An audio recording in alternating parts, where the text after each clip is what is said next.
எனக்கு நிறைய பேர் பார்த்தீங்கன்னா மிஸ் இங்கிலீஷ்ல எனக்கு வந்து பேசவே தெரியல, இங்கிலீஷ் இது எப்படி சொல்றது அது எப்படி சொல்றதுன்னு கேட்குறீங்க. ஃபர்ஸ்ட் இங்கிலீஷை பொறுத்த வரைக்கும் நமக்கு 4 ஸ்கில்ஸ் தான். ஓகேவா? LSRW என்னென்ன ஸ்கில்ஸ்?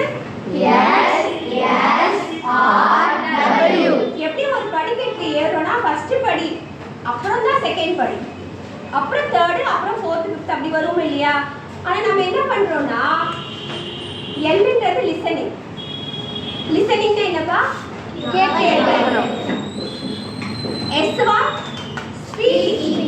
ஸ்பீக்கிங்னா பேசுறது. நான் ஃபர்ஸ்ட் கேட்குறேன், நான் கேட்கறத வச்சு பேசுறேன், அப்புறம் தான் ரீடிங்கும் ரைட்டிங் வரும். ஆனால் நம்ம என்ன பண்ணுறோம்னா எப்போ பார்த்தாலும் அந்த ரீடிங் ரைட்டிங் தான் பண்ணுறோமே தவிர எல்லும் எஸ்ஸும் நடக்கிறதே கிடையாது. எல்லும் எஸ்ஸும் நடந்தாதான் அந்த ஆரும் டபிள்யூ இம்ப்ரூவ் ஆகும். லிசனிங் ஸ்பீக்கிங் ரொம்ப இம்பார்ட்டன்ட் இங்கிலீஷில்.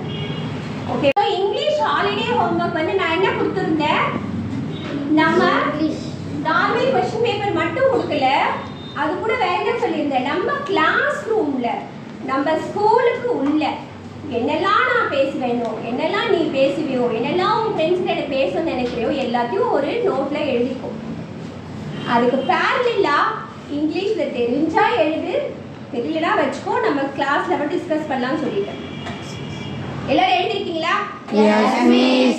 So discuss பண்ணலாமா? Yes, miss. So that was also your holiday homework.